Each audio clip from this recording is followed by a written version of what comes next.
प्रणाम मित्रों। आज मैं आपको एक सच्ची घटना के बारे में सुनाऊंगा, क्योंकि संसार में इतना कुछ घट रहा है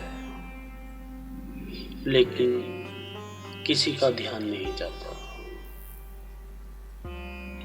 आज इंसान इतना स्वार्थी हो चुका है। इंसान को देखकर खुश नहीं है। एक समय ऐसा था जब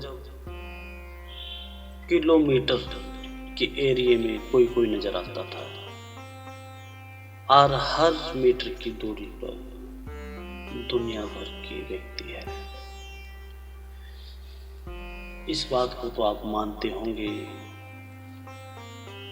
जिस चीज की मात्रा बढ़ जाती है उसकी वैल्यू खत्म हो जाती है। आज इंसानों की जनसंख्या इतनी बढ़ चुकी है, आज इंसान को देखकर खुश नहीं है। आज इंसान दूसरे इंसान को जानवर की तरह खाना चाहता है। जंगल राज हो चुका है।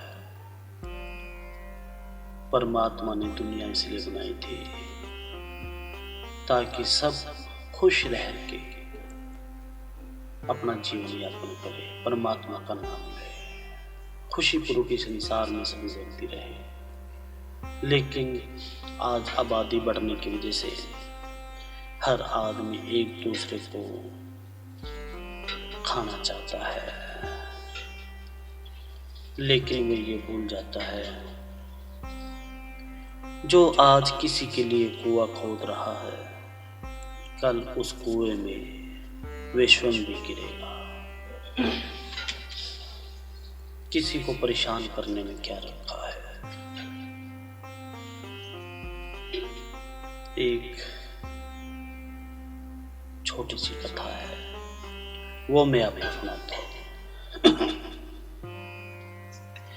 और ये कथा क्या है, ये सच्चाई है, रियलिटी है।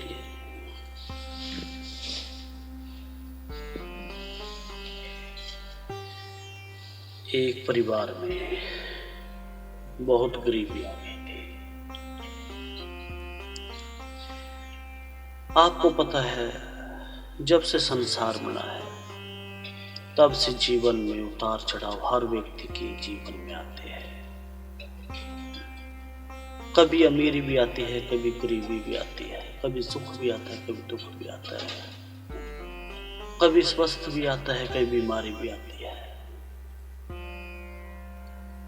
मित्रों, जीवन है, जीवन का नाम चलना है, चक्र है एक प्रकार का, ये चलता ही रहता है। एक इंसान के घर में गरीबी आ गई, एक एक पैसे के लिए मोहताज हो गया, एक एक दाने के लिए मोहताज हो गया। छोटे छोटे बच्चे थे,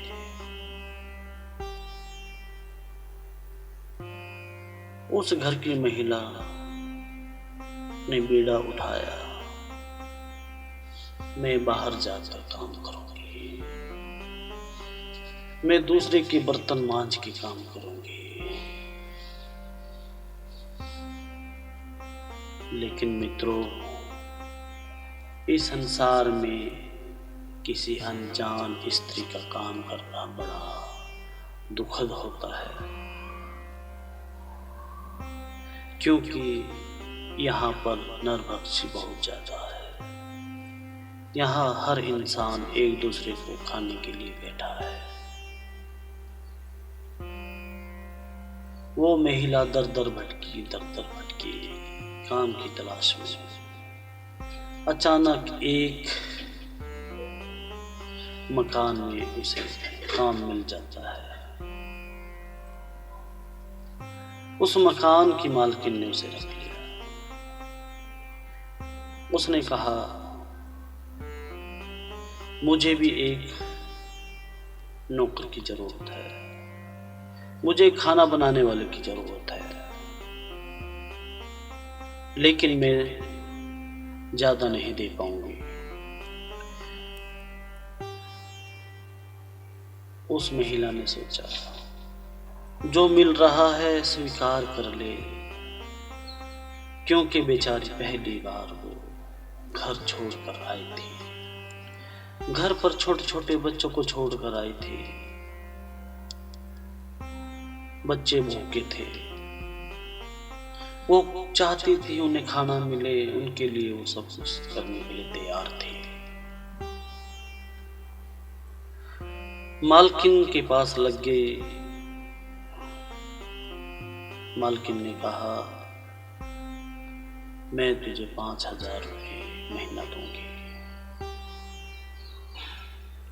लेकिन दोस्तों, उस महिला की जरूरत तो बहुत ज्यादा थी, लेकिन बेचारी वो 5,000 में मान गई। उसने कहा, मालकिन जैसे आप हो मैं तैयार हूं।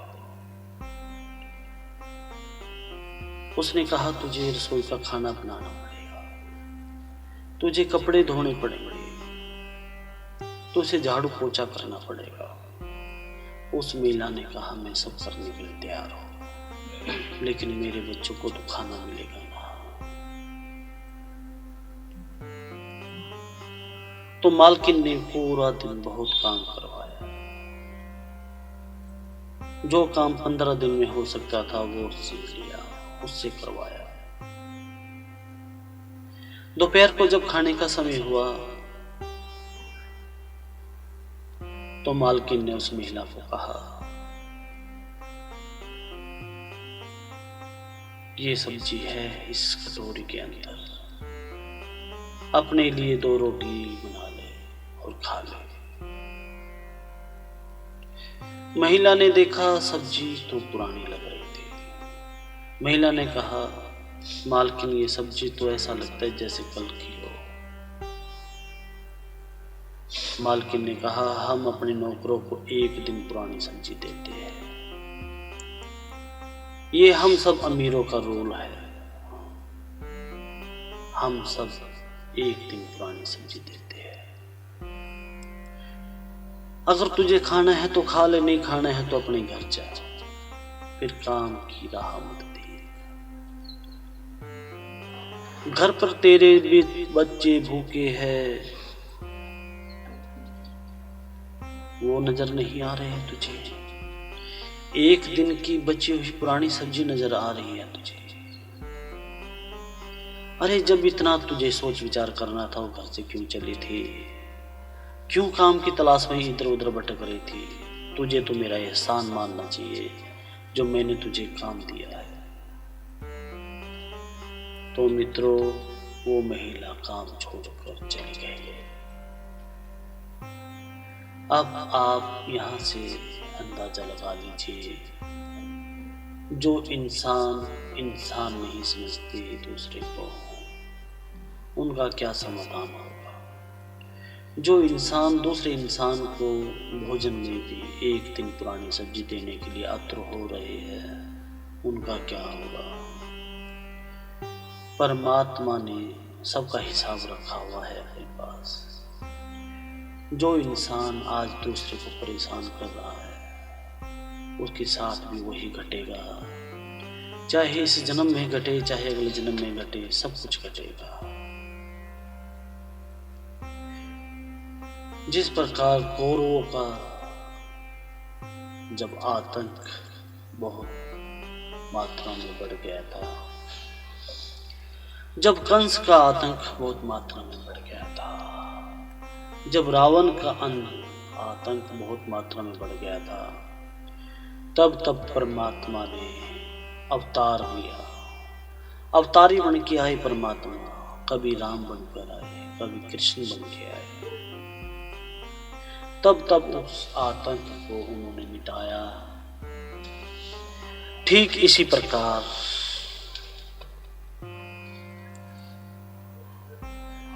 आज के समय में कलयुग के अंदर बहुत राक्षस बने हुए हैं, बहुत राक्षस पैदा हो रहे हैं कलयुग में। उन सब का अंत करने के लिए भी परमात्मा आएगा। अब किस रूप में आएगा ये परमात्मा ही जानता है, क्योंकि जब जब धर्म की हानि होती है तब धर्म को बचाने के लिए परमात्मा अवतार लेकर आते हैं। हर युग में परमात्मा आए हैं, इस युग में भी किसी ना किसी का अवतार लेकर वो आएंगे। आम इंसान बनकर आएंगे, गरीब इंसान बनकर आएंगे, आम इंसान बनकर आएंगे। अब ये परमात्मा जाने कब कहाँ पर कैसे आएंगे, लेकिन आएंगे जरूर। क्योंकि जब जब पाप का घड़ा भर जाता है तब तब प्रभु को आना होता है। इसलिए मित्रों, मेरी आपसे हाथ जोड़कर ये प्रार्थना है, आप पाप के घड़े को मत भरने दीजिए, नहीं तो जब परमात्मा आएंगे तो सब कुछ तबाह कर देंगे, सब तहस नहस कर देंगे, सब दुनिया को खत्म कर देंगे। इससे पहले पाप का घड़ा भर जाए, अपने आप को संवार लो, अपने आप को ठीक कर लो मित्रों। कभी ऐसा ना हो ठीक करने का समय आपके पास ना रहे और फिर आपके पास पछतावे के अलावा कुछ भी ना हो। क्योंकि जब जब जिस युग में परमात्मा आते हैं अवतारी बनकर, पहले वे सबको मौका देते हैं और फिर जब पाप का अंतिम क्षण में आ जाता है तो उसका अंत कर देते हैं। तो मित्रों, आज मैं अपनी वाणी को यही विराम दूंगा। कल फिर आपके लिए कोई नई कथा कहानी किस्सा लेकर आऊंगा। जय श्री राम मित्रों।